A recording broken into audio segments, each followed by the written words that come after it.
Hey, what's up, everybody?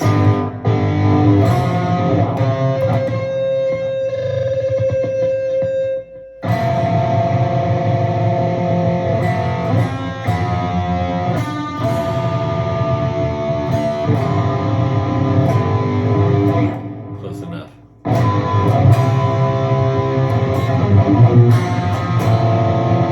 I need new strings. So, this is a follow-up to yesterday's video. So, I talked to somebody that I was watching their videos. He's from another country, and I forget his last name. It's Daniel something. A shout out to him. I'll give you his full name so you can watch some of his videos. He didn't show me how to do this, but he said it was possible because this was a very flexible machine. So then I knew I had to go into the settings and alter some stuff. And I didn't do it with the app. So this is the Valeton GP200. So what is cool about it after watching this is I got out of stomp mode and I went into foot switch mode. And what I did is I saved the preset 41A, 41B, 41C, and then I did an acoustic patch clean on D. So A, B, C, and D are basically like, they're patches, but inside each patch has a scene. So here's the rhythm with the EVH.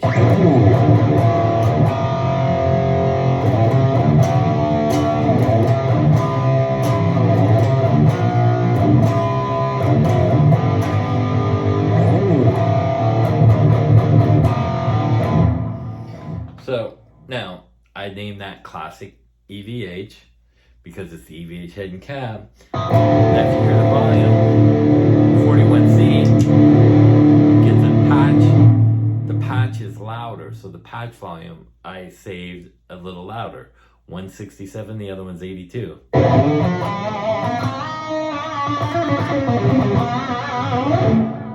Now if I go to patch D,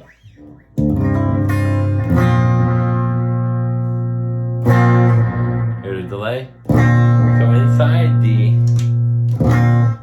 no more delay. So you can actually use these controllers inside the patch. So as you go A, B, C, D, which is having the 4 patches side by side, once you click on that patch, then you have a bunch of buttons that'll light up, and they're called controllers. So, and I'll show you what I'm talking about because this is what I figured out. And you can hear it's seamless when I go to patches. The only thing I haven't figured out is how to do the trails yet, because I've seen it before, but I just don't know where I'm going.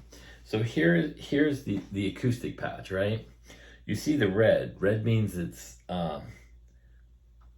you can take it off. So if you see this little block here, that's your delay block. So I'm on acoustic. If I push this inside the patch, that came off. And you see my controller went, even up here is yellow now. Now it's red. So it changes here and here to correspond with what's going on here, which is very cool because you have, it's like a backup system so that when you're stepping on it and you can't see it, you can see it up here, which is very cool. So now that's the classic EVH, like I said, so you can see it. And then EVH, which is the lead, and that's the acoustic. And you can turn effects on and off inside the patch. Very, very cool. So it's almost set up exactly like a fractal, but worded differently. Because on the fractal, on each, when I go into the scenes, I'll have 4 scenes, and then I control the scenes. I can alter the scene by altering different effects and volumes with the X, Y, if you hold it down, and then it goes between X and Y. So you've got basically 2 patches on one scene. That's exactly what this does. Now, the sounds, you heard the acoustic and you heard the EVH. Unbelievable. So like if I'm on tour, which I don't do anymore, I have a rhythm, a lead, and a clean. For the stuff that I would play, I can't name the bands. I'll say one of their letters, QR. That's the initials. A shout out to Mark Huff. So, anyway, this will go and correspond with the scenes, and inside have the patches. But the sound of it is very good. And then you have the effects, the little buttons on top. And then you have the actual preamp section on top too. So here's the thing. For me as a touring guitar player, or ex-touring guitar player I should say, this is very fast and has a bunch of different ways to go in. And I did this on the fly with no one telling me in figuring it out. It took me 10 minutes to figure it out how to do this and mess around, and then I messed it up and went back and did it again. Again, I know I have more experience than some of you people with these processors because I mess with every single one of them.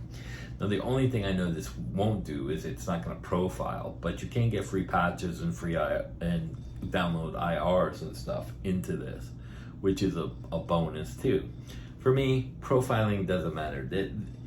There's enough heads in here. It's got the UK heads, it's got the AC30s, it's got the EVH, it's got the Bogner, it's got the angle heads. There's enough in here that I don't need to profile heads. You know, I don't, you know. I have tons of heads. I can profile them. I don't want to. I just don't see the time and the need for that when you can get a great sound with this. And by the way, like I said, I do a lot of, I grew up in the 80s, so I play a lot of the Dokken and stuff, so I understand that. But these patches and the way that it's set up, if you're doing gigs, you can manipulate it very fast on the fly. Very fast. So like if you had, like, let's say the acoustic patch, you're not using it that night and you want to bump it and put another patch in there, you can move the acoustic patch to 42A and then just put 41D as ultra whatever patch that you wanted in there, and then you put it in the 41D, and then you don't lose your patches, and then you just move them around for whatever gig you need. For me, it's simple: lead, rhythm, and a clean. And then your control switch right here can control this, which would be volume or wah. And again, it corresponds. Let's see, expression A, control 1, control 2, hold for looper. I don't know. So, and again, I haven't messed with the looper in anything else in here. I just wanted to go in, and it took me 10-15 minutes to put patches A, B, C, D, adjust the patch volume, save that, and then move the acoustic to the last one, which is a clean, and then bam, bam, bam. So that's how easy it is. Now, let's talk about the other products. And this goes back to, again, I bought this, and no one that gets free gear doesn't want free gear. So if you start bashing some of these companies, they're not, like I know Valeton is owned by Hotone, which makes the Ampero. If they sent me the Ampero, I would say my opinion, which is the layout sucks. It's not useful for me for live gigs.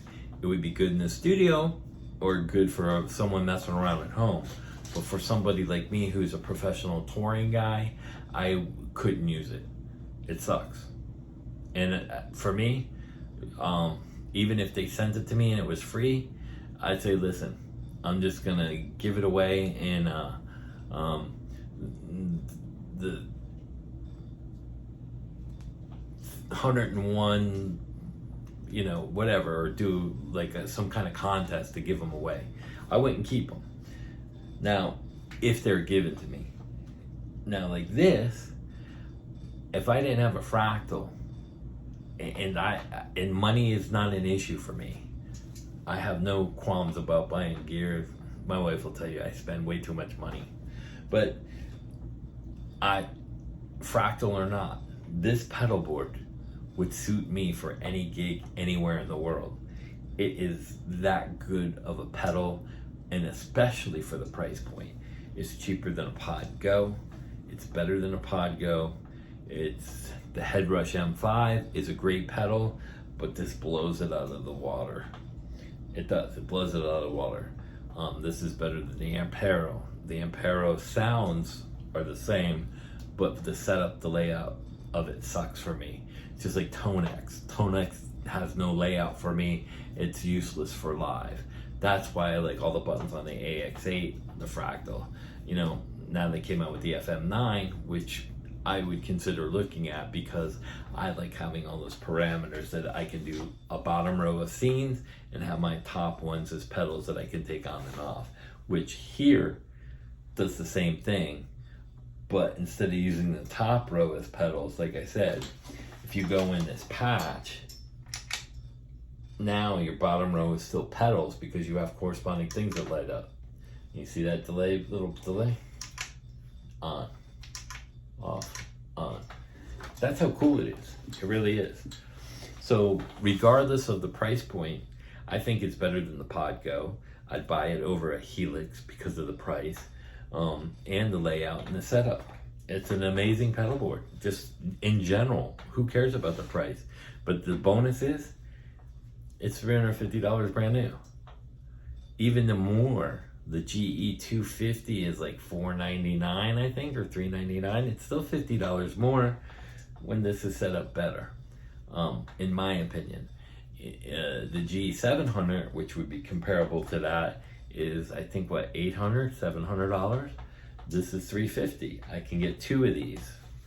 You know, if I want to get crazy and have 4 patches here and 4 in another one, I could run an AB box and have 2 pedal boards with 8 different effects and switch AB in between the pedal boards. I mean, you could go crazy with that or run that into this. I don't know. I never tried that, but I think this pedal board is geared and suited for beginners to highly advanced players.